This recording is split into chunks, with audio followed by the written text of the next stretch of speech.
This is Remote Ruby. Have you any remote idea to the meaning of the word? Feels good to have all three of us here again. Yeah, but welcome back in town.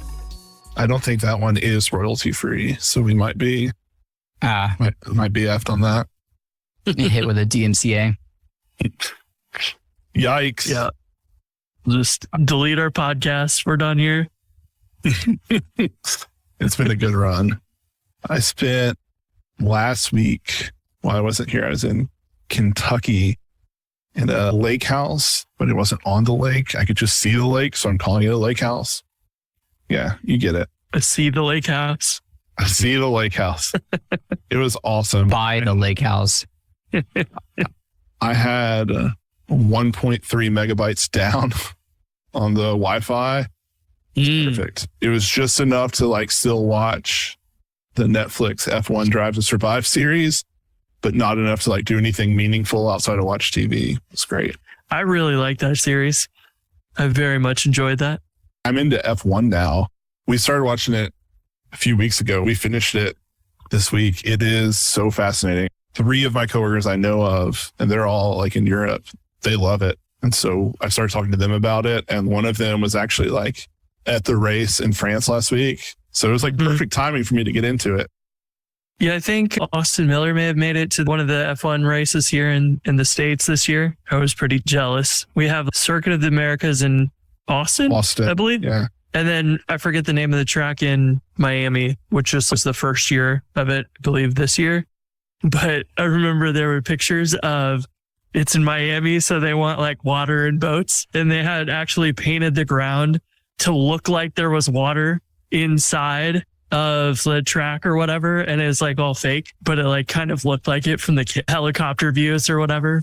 Yeah, that series I think is really good. It probably over dramatizes a lot of things, but don't care. It's really the story is really well told. So it's really, if you just watch F1, it's whatever. But the actual behind the scenes of them trying to figure things out and running through these issues and whatever else, that is what really, it's really awesome. I really enjoy that. It's good. The combination of the driving, it's not just the drivers. They have so many actual engineering problems they have to overcome all the time, and sort of the politics too between the teams and fighting for the rules and whatever else. It's fascinating. I love it.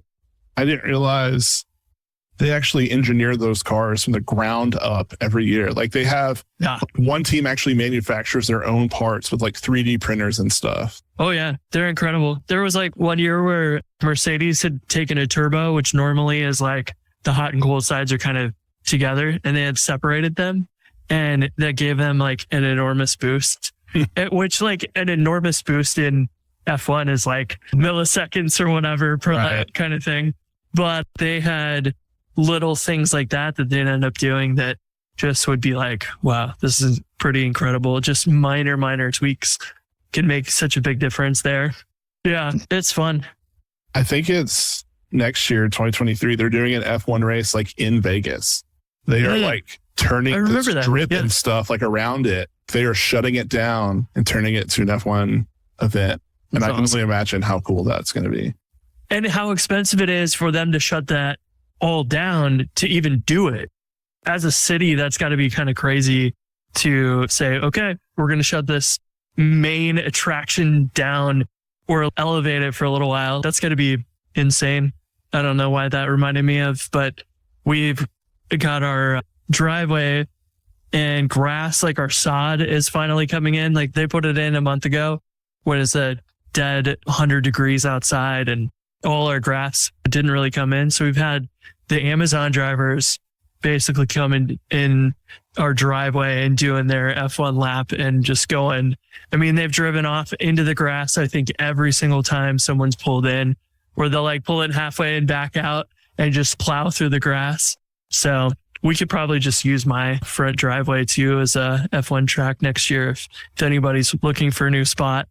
Amazon's already doing it. So I'm ready. Hey, we could actually just use the Amazon trucks, and it's just the Amazon F1 series. I was going to say, they plow through my neighborhood. Yeah. There's no way they're not competitive. I know. There we go. We've invented the future of F1. I got a solution for you, Chris. Rocks. You put big rocks there, or you do it the Arizona way and screw the grass, dude. Just rocks.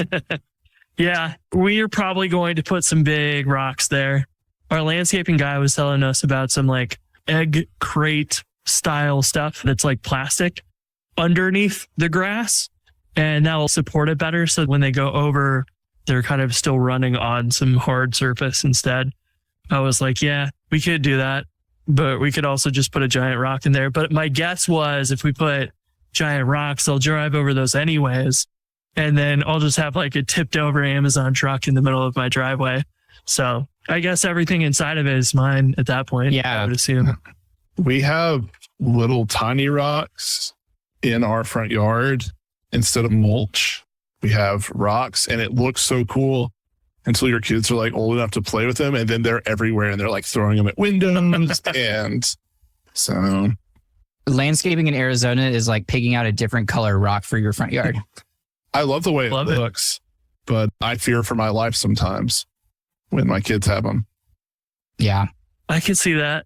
We're planning to put a bunch of rocks like that in our backyard and stuff around the pool for the fences and stuff. But I'm guessing it will be a similar situation once we have the little one and he's running around throwing stuff around. We had this major storm and we have this retaining wall by our pool, and it's all just dirt right now because the landscaper hasn't come through and done anything. But we had 100-year storm come through and jump 12 inches of rain. And that retaining wall goes up to the foundation of our house, but the blocks are not like perfectly straight. And at the bottom, there's just like this giant thing of mud that had gotten really wet and then seeped through 5 feet of this retaining wall and just made a big old puddle at the bottom of mud. And there was like a couple places like that I found. Where we got married was flooded, and all this very, very expensive glass was just shattered all over the floor, and crazy times. So Ruby Yes. Rails. Ruby Rails. Ruby Yeah. Rails. I've heard of that before. It's like Java and JavaScript. They're the same thing. I've got a free gem idea. Let's hear it. All right. For juniors or people who've never built a gem before, just to kind of get your feet wet on something really simple that you can actually show people. I found this idea on Twitter. Someone was doing it in the Node community, but they basically created an NPM package for their basically like a left business tab. Yeah. card. Yes. Yeah. You got it. They basically created like a business card that would print out in the terminal when you ran their package. So a long time ago, I took that idea and built my own, which needs to be updated. If you gem install Andrew M codes and run the exe, it'll like print my business card out into the terminal. So Make your resume and then apply to jobs with that. That'd be pretty sweet. yeah, Damn it. I did that, but I didn't make it executable. You had to like download the script from GitHub. No wonder I never got hired from it. you gotta throw that exe. This guy doesn't know how to chmod plus X. Yeah. No wonder. It's amazing I'm here today. Yeah. And you think could do it with no packages. There's a bunch of really cool CLI packages you could find to like style the text if you want, or you could take it even further and use like the dry CLI or the Shopify CLI tool and add on to it. So ground level though, literally if you just run the exe, it just prints to the terminal. Anyone can do that. I feel like it's just kind of a fun place to kind of get your feet wet and learn how to do it. And then of course you want to write your resume or CV as like a Ruby class and have it print out class as Jason Shorts, initialize, blah, blah, blah. I like it. So there's my free idea. So if you do this, send us the gem name so we can check it out. I like it. That's a really good one.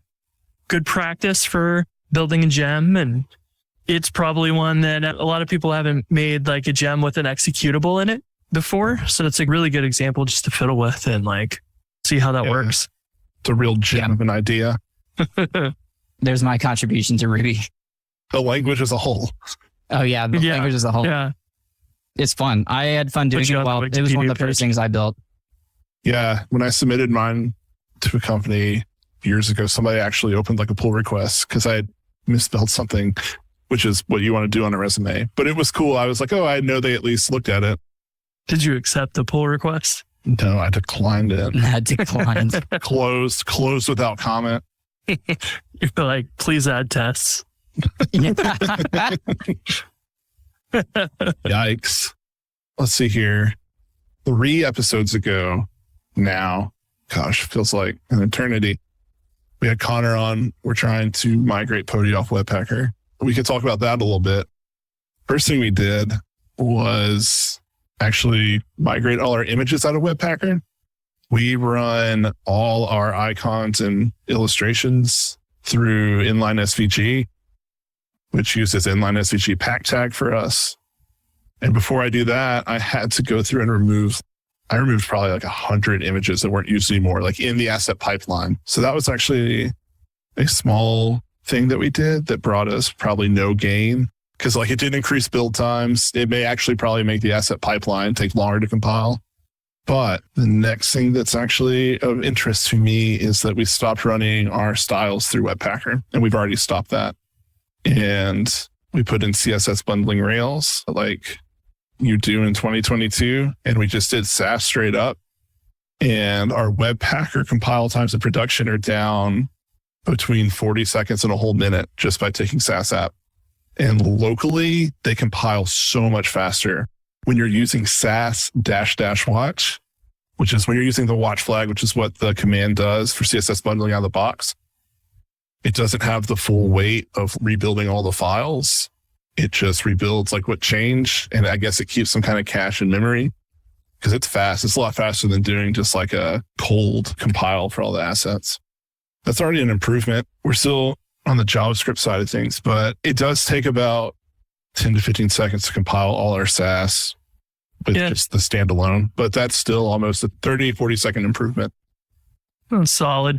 That is in line with the improvements I saw switching Jumpstart Pro and everything over Go Rails and whatever to it. It was, I mean, sometimes in production on a small server, the Go Rails servers, 2 gigs or 4 gigs of RAM, that would take 5 minutes to compile sometimes with Webpacker, and now it's 30 seconds or less every time. And I had very little stuff in there. Sometimes it was just like heavy CPU, heavy RAM usage, just lots of things it was doing. And you pull out those steps and man, it is lightning fast. And you just are basically delegating straight to the tools that they want you to use anyways, which is way simpler. The solution is basically, hey, what if we just run a command and have it output files to a certain directory? That's literally all the bundling Rails libraries do for JS and CSS. And like, it's awesome. What's cool too is we still have 2 pages in the app that still use these legacy styles. I'm actually still running them through like sprockets. So I have them like living together in app asset style sheets, but I'm able to like delegate the old ones and they're going to be removed soon.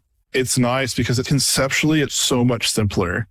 It's just, we're literally taking a bunch of Sass files and throwing them through the Sass CLI. Half the problem that I was running into was like Sass Rails got switched to running on Sass C Rails, and that hasn't been updated properly for like quite a long time. So you didn't know it, but you were running Sass Rails and it was on a very old version of Sass. And so there was some syntax that I tried to use that was pretty simple, but it didn't compile. It didn't know what to do with it. And so I would end up with, I think, something happened and it would just clobber all the CSS or something. I forget what it was. Sometimes it wouldn't compile, period, but those were frustrating times. And then when you switch to this where it's like, hey, how about we take no interest in how this stuff works? Just let you do whatever the heck you want. Yep. That is a beautiful solution because it's so simple to maintain and it's so flexible for pretty much anything you would want to do. Great. We had a problem adopting M1 because we were still using Node Sass, which was using a deprecated version of Sass that was not going to get updated for like M1 machines. So then we had to upgrade like the Node dependency to like another version. I think we actually got it on Dart Sass maybe, but it still ran through like Webpacker's like bundling process.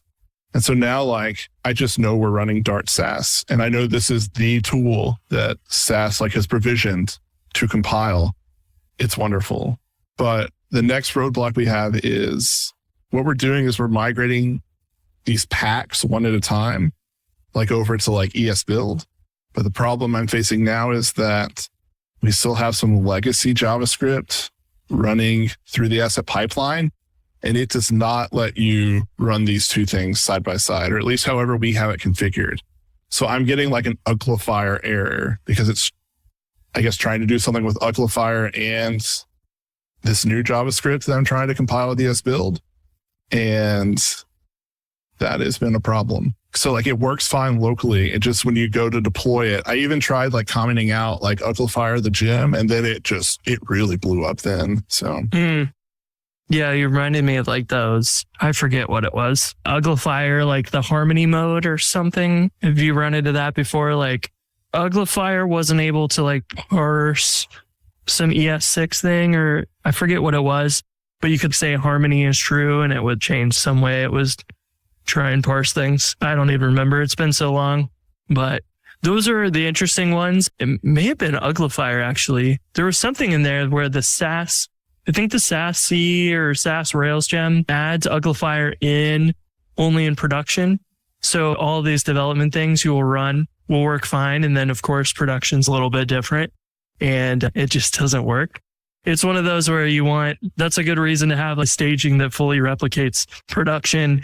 But if the gem actually says, if the environment's production, do this different thing, it's not going to show up in staging. So that is annoying too, where you're like, as best as we can try to replicate production in the staging environment, we run into that issue. If we have a separate name for staging, which I know that Heroku recommends, like your staging environment should run Rails and production for that reason. So that's actually how we called it production. Yeah. We called it in staging because we run it as production. So I literally I wrote this Basecamp post Tuesday before I left for my trip. And I was like, hey, I have this pack converted to ES build. Like, I'm so excited for y'all to try it out. Please do it while I'm gone. And then I couldn't get it to compile. So I just deleted the Basecamp post. So I'm actually just working to remove the legacy JavaScript instead of like figuring out this problem. Goodbye, jQuery. Yeah, no. We're still on Bootstrap 4. We still have jQuery. Don't you sweat. Our matching jQuery tattoos.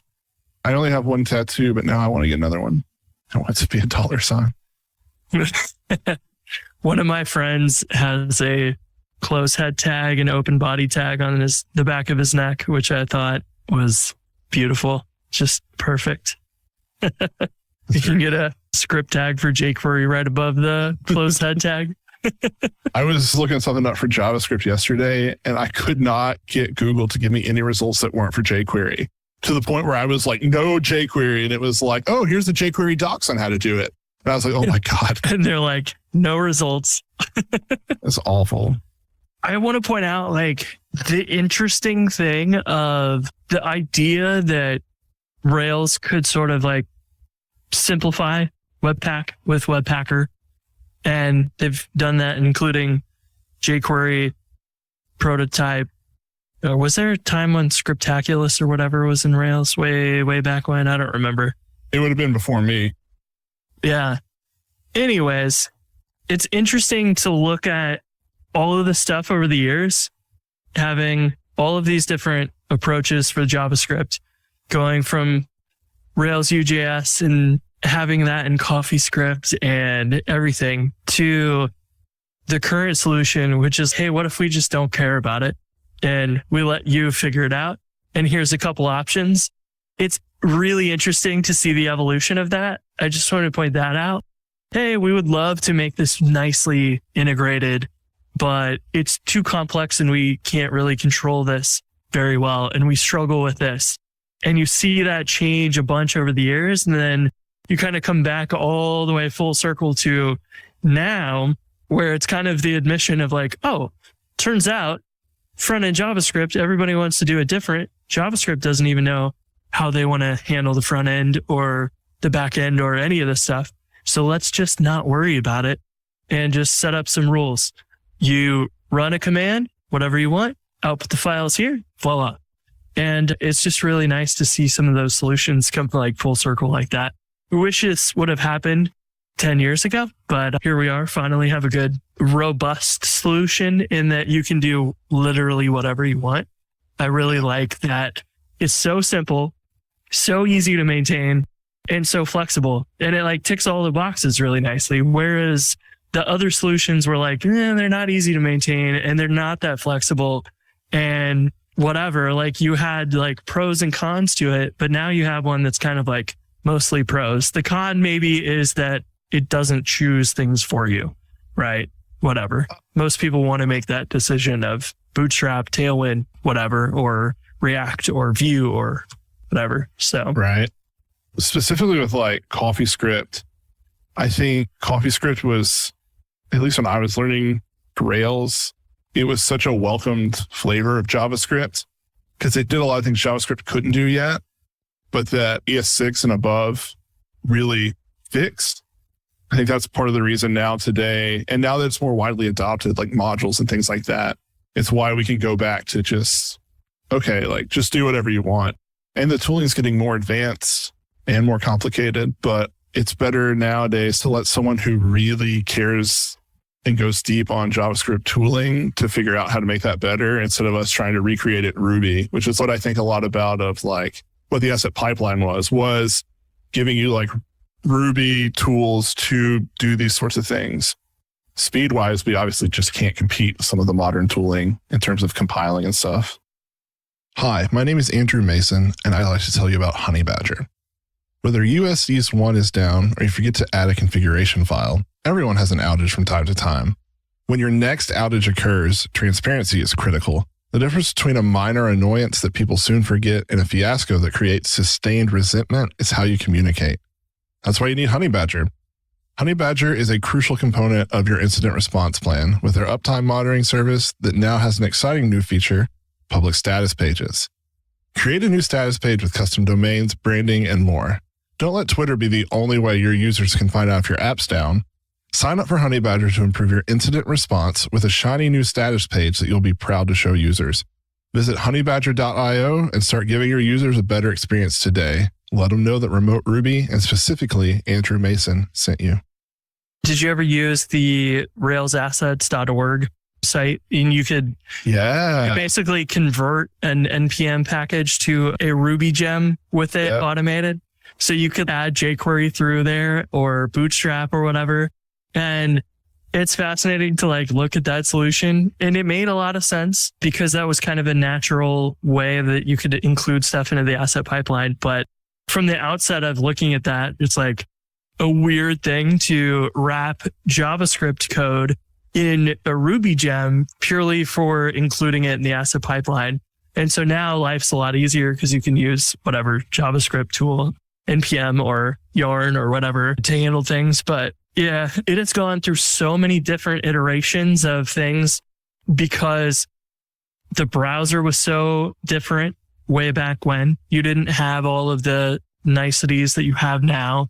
CoffeeScript was wonderful, but it was also one of those things where it was like Rails needs to depend on this thing to convert your CoffeeScript to actual JavaScript that we actually ship to the browser. And should we wrap that? How do we make that a thing? And you could easily have put CoffeeScript into JS bundling and had it run this on my file, dump it into the asset pipeline. But it made more sense at the time to like make a wrapper around it in CoffeeScript Rails and whatever. So it's been interesting to see that. And I don't know, it's something that I think about a lot where if you're writing open source code, you're like trying to save people time and abstract things. But sometimes you can go overboard on that. And maybe the simpler solution was more flexible for everybody and easier for you to maintain. And it's interesting to see how do you strike that balance whenever you're building open source things, or doesn't it have to be open source either? Speaking of gems that just like wrap thing for the asset pipeline. So as part of my Sass work that I did recently, so our legacy stuff is like on old Bootstrap's 3 screens. And those were served, like Bootstrap was served through the Bootstrap Sass gem, I think it was, whatever. Like Bootstrap used to actually ship all of their files as like a Ruby gem. So that was an opportunity to remove that because what I did was we still needed it, but instead of like it being served through a gem, I went back, downloaded Bootstrap 3, the last version of it, and served it through the vendor directory, which I feel like I haven't touched vendor in 6 years, but it just worked. And so that allowed us to serve the old Bootstrap stuff out of there and then serve our new Bootstrap stuff through Node modules. So it's working. I'm really optimistic. I'm excited to get this JavaScript stuff over DS build because I feel like we can reduce our build times in production by a massive amount. Yeah, most definitely. It's one that is nice too because the author of that is really focused on like, hey, we're not going to go build these features because they're complicated and that would make it slow. So we're just going to focus on making things simple and really fast and just keep the speed as the priority here because that has been the issue for a long time. But then, of course, you get things like zipbun.sh. So new things on the block all the time. And we'll have to play with that sometime. I haven't used it yet, but I like that trend of, yeah, we can do all this cool new stuff, but it's really slow. And now we can do it faster. So win, win, win. Andrew, tell us about your new podcast because we weren't good enough for you. We weren't satisfying you. Better not lose you. Sorry. My mind went somewhere dirty. I'm back. Yeah. So this week, Julie and I launched Ruby for All, which is a Ruby podcast kind of aimed at providing something for juniors specifically. So that's like our key audience is junior Rails developers or people kind of getting into Rails. We're kind of just having honest conversations about whatever we think is kind of important or whatever she's thinking about, whatever I'm thinking about, kind of talking through some subjects that I think are interesting or that we both think are interesting. And yeah, so it's been a lot of fun so far. And we launched the first one on Thursday, which is the 28th of July. I guess we just dated ourselves. I mean, we made a whole talk on launching a podcast. I forgot how hard it can be. So it was kind of interesting to do it again because I haven't launched a podcast in 2 years, I think, since the Ruby blend. So you kind of just forget like all these little things like here and there that are things you want to do. But it's been a lot of fun and I'm hoping that we can sustain it. And I'm hoping we can find some sponsors because shout out to Julie, God bless her soul, because she's offered to edit them. Although we're trying to get to a place where we just don't edit. But my hope is we just find a sponsor and I hit up Paul and we put that woe behind us. That's exciting. I got to talk to Julie at RailsConf after our talk, and it was a lot of fun chatting with her. So I think it's really cool that y'all are starting a podcast. What are some of the things that have been difficult? Like some of the things that you've forgotten about? Intro music, I couldn't be bothered, honestly, because like I forgot about it. And then by the time I remembered it, I was like, do we really need intro music? Yeah, probably. But like, how important is it in the first few episodes? Not really that important. So that's one thing kind of on a list. The other thing is like, I forgot that you have to publish the first episode in order for it to be published on a bunch of these platforms like Apple and Google and Spotify and all that. So like the night before I was trying to get the podcast in all these different catalogs and obviously the RSS feed was empty. So it couldn't pull it. And a lot of platforms also pull directly from Apple Podcasts. So if your podcast isn't on Apple, then a bunch of the other ones won't have it either. And there's a waiting period. There's review periods for some of them. It takes time to syndicate. I thought Apple was going to take longer because I thought there was a manual review, but it just let me submit it. And it was on the store like pretty quickly after. But like all the ones that kind of depend on it, Overcast and Castro and things like that, which just pull straight from the Apple Podcast directory.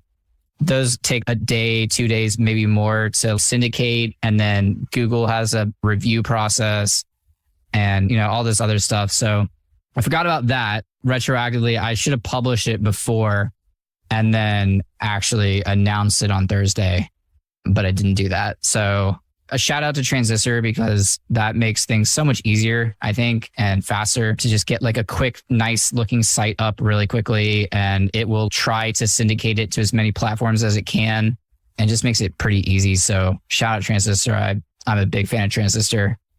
And the other thing was podcast artwork. Forgot about that. I take that back. I knew and procrastinated it.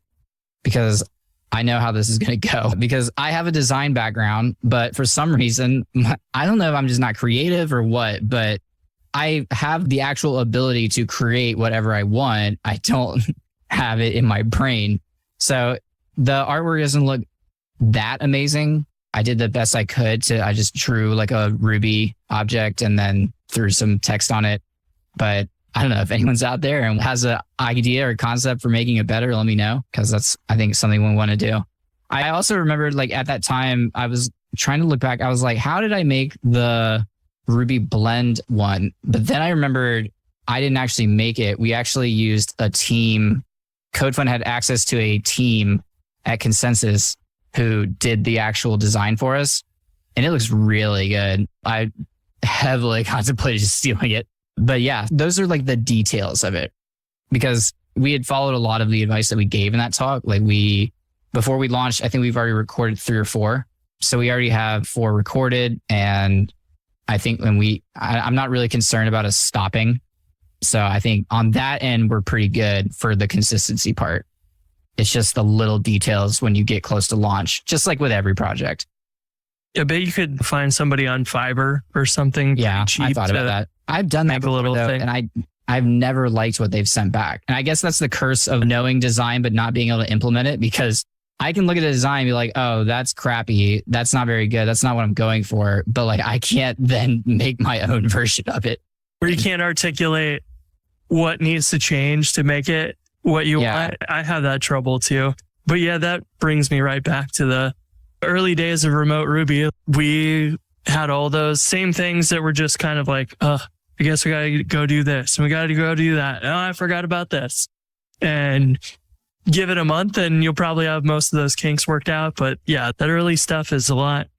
Are you, for anybody who hasn't listened to the first episode yet, like, what's the theme? Are you going to have guests? Is there any other structure ideas that you have that you want to do with the podcast?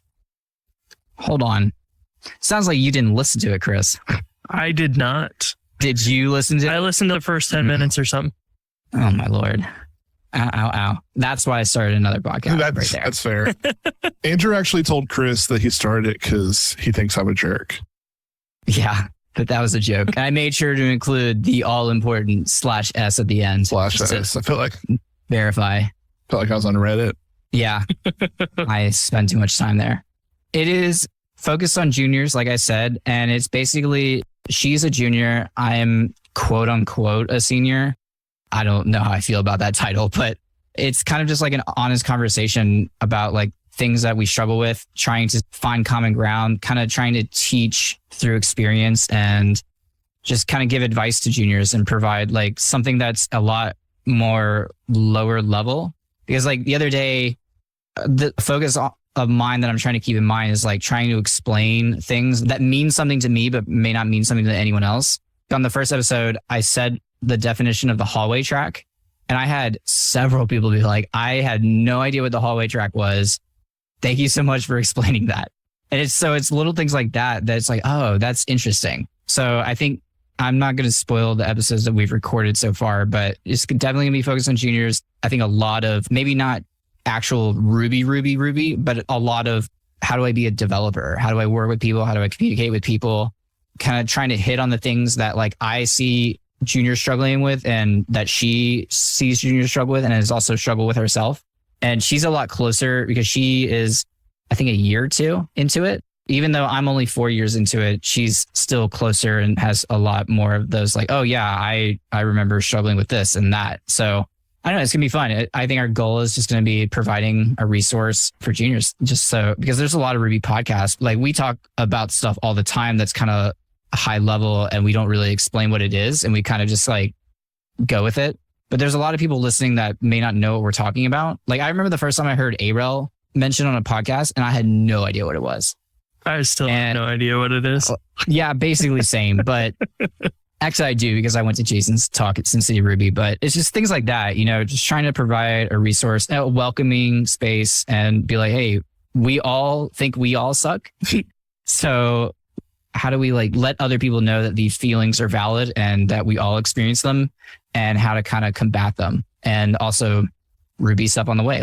I will spoil this one because I think this one will be out by the time this episode airs that we did an episode on Bridgetown, which I don't think I did a very good job at, but it is what it is at this point. But basically just kind of literally just walking through what it is from a high level concept and going through some of the constructs in it. So like, I think we might do some stuff like that where we take topics and break them down into smaller chunks and kind of discuss them a little bit.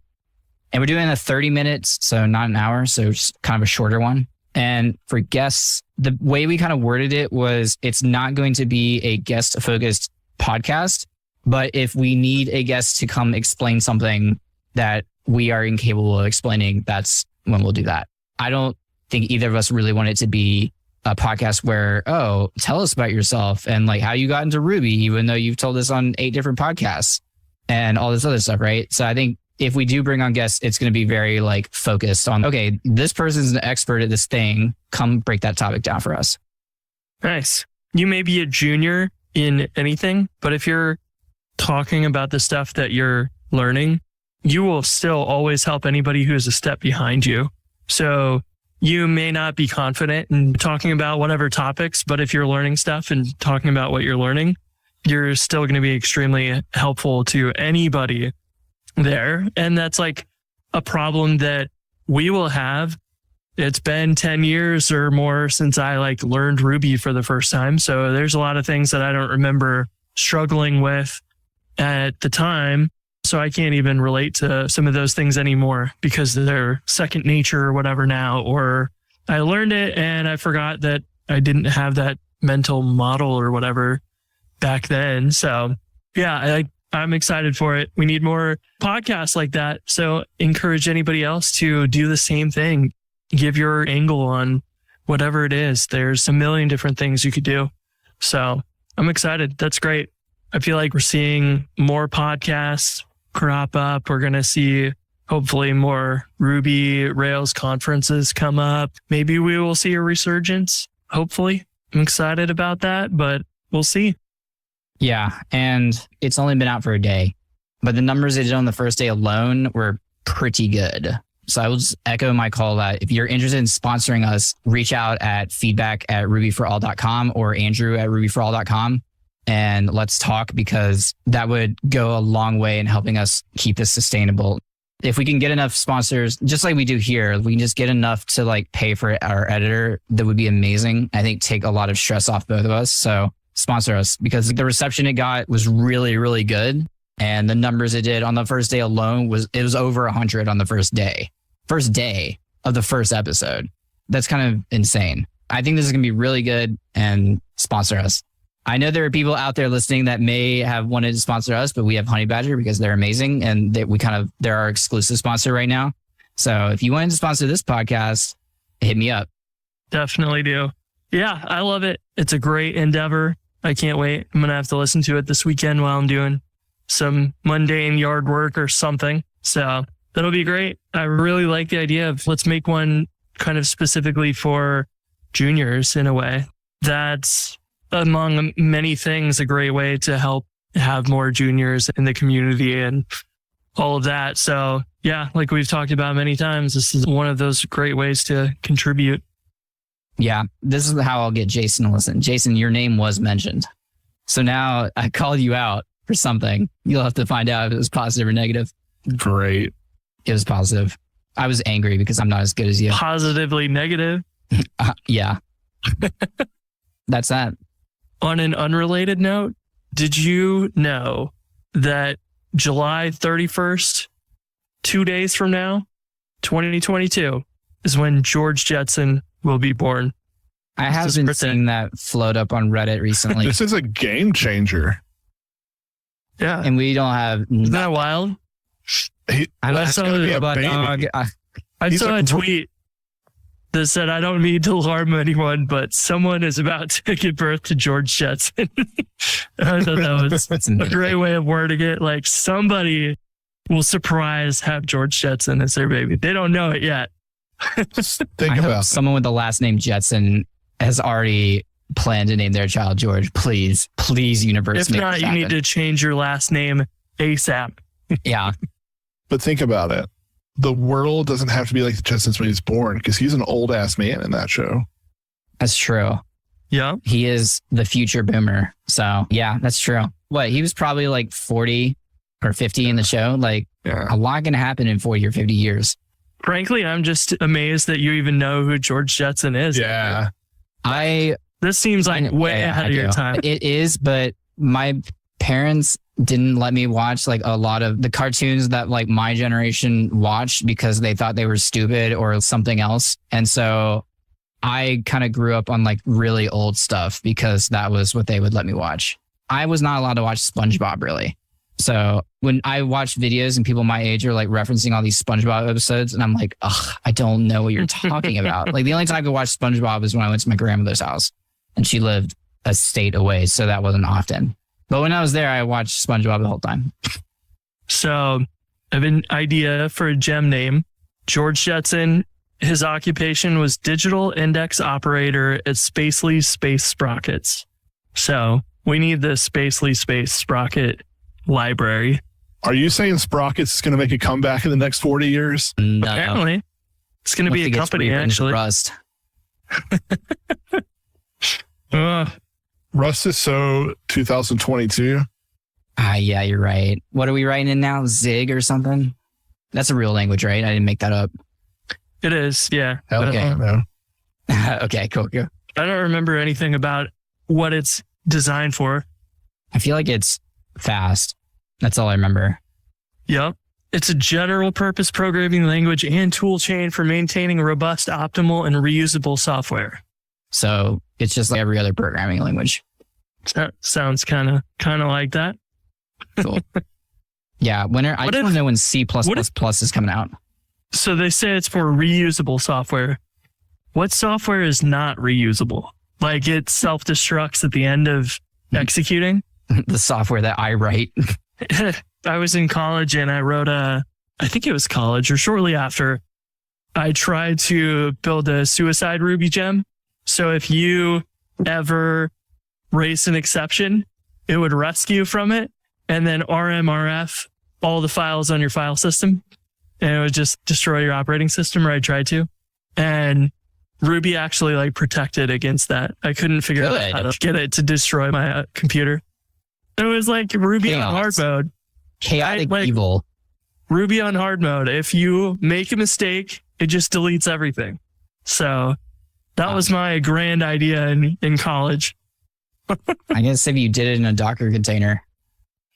Yeah, I was testing in virtual machines. Yeah, good times. I don't even know if I trust computers enough to run RMRF / in a virtual machine. It's fine. I did that once during class. I had a full screen virtual machine and then ran it and watched all the fonts disappear and things blow up. So it's safe. You just got to make sure that if you're full screened, that you know that you're in the VM versus your actual operating system. You just don't want to make that mistake. But I guess if you put everything on the blockchain, like it would be fine. You would never lose it, right? Oh, yeah. Sure, that's how it works. The indestructible blockchain. Yeah. It's just a permanent history of your bad mistakes. The blockchain is actually just a Kafka stream. It's kind that's of what like Kafka is to immutable. It's kind of just a stack of 3x5 index cards. Like we've just come full circle to the old days of programming. Yeah, punch cards. Yeah.